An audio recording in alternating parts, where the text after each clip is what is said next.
2011-12 সালের দিকে হাসিনার অনেকেই ভালো মানুষ মনে করতো, মানে এর চেয়ে ভালো নেত্রী হয়, আর কিছুদিন আগে হজ করে আসছে, মাথায় পট্টি বেঁধে ভোট চাইছে, এর চেয়ে ভালো তো মানুষ হয় না।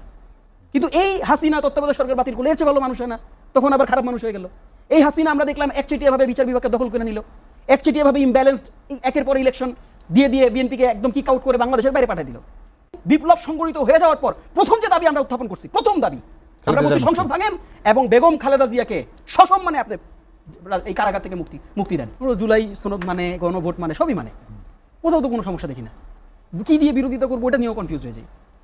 আবার আমি ধরেন বিগত এক সপ্তাহ টকশো করলাম, বিএনপির একেবারে পজিশনড পার্লামেন্ট মেম্বার, তাদের সাথে আবার কথা বললে মনে হচ্ছে কী ব্যাপার, এটা আবার কোন বিএনপি? কারণ তারা টকশো শুরুই করে গণভোটের কোন আইনি ভিত্তি নাই, জিতলেই বাকি, একদম কোর্ট। আমার কাছে রেফারেন্স চাইলে আমি রেফারেন্স দেখাবো, ভয়েস শোনাবো। এবং এরকম আমি আরও 100 নেতা কর্মীদের রেফারেন্স দিতে পারবো আপনাকে, পোস্টেড। এবং আপনি সংসদের দিকে তাকান, সংসদে খোদ সালাউদ্দিন ভাই বলছে গণভোটের আইনি ভিত্তি নাই। কোথায় বলছে? সংসদে বলছে। কখন বলছে?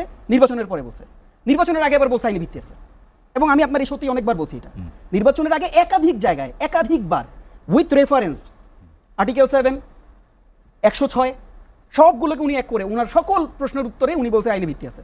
আইনি ভিত্তি নির্বাচনের আগে ছিল, নির্বাচনের পর আইনি ভিত্তিটা চলে গেল না। আমি এই সারপ্রাইজটা বুঝি না, নির্বাচনের আগে যদি আইনি ভিত্তি থাকে নির্বাচনের পর আইনি ভিত্তিটা চলে যায় কিভাবে? That's a problem. দেখেন রতন ভাই যে আশঙ্কাটা প্রকাশ করলেন বা যেই সাফোকেশনটা বা যে কষ্টটা তিনি বললেন, আমি রতন ভাইয়ের মায়াটা বুঝতে পারি, অনেস্টলি বলতেছি, সম্মানের সাথে বলতেছি, বুঝতে পারি।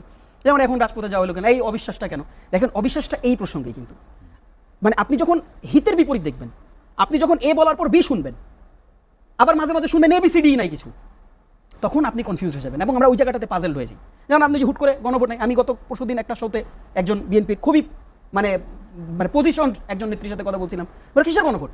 গণভোট নাই, গণভোট হয় নাই, সিলই দেয় নাই কেউ, ডকুমেন্ট আছে, আমি দেখাইতে পারবো ভিডিও, সিলই দেয় নাই, কোনো ভোটই পড়ে নেই সেখানে।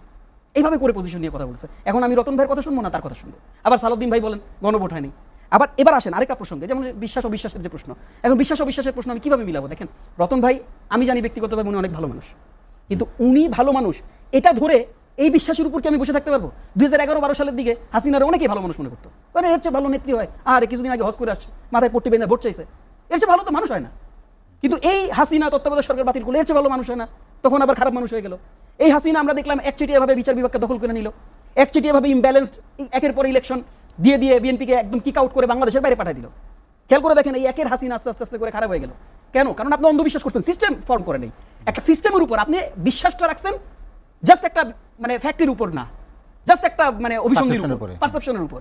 তো এইভাবে করে তো বিশ্বাস চলে না, বিশ্বাস তো খাতা কলমের বিষয়।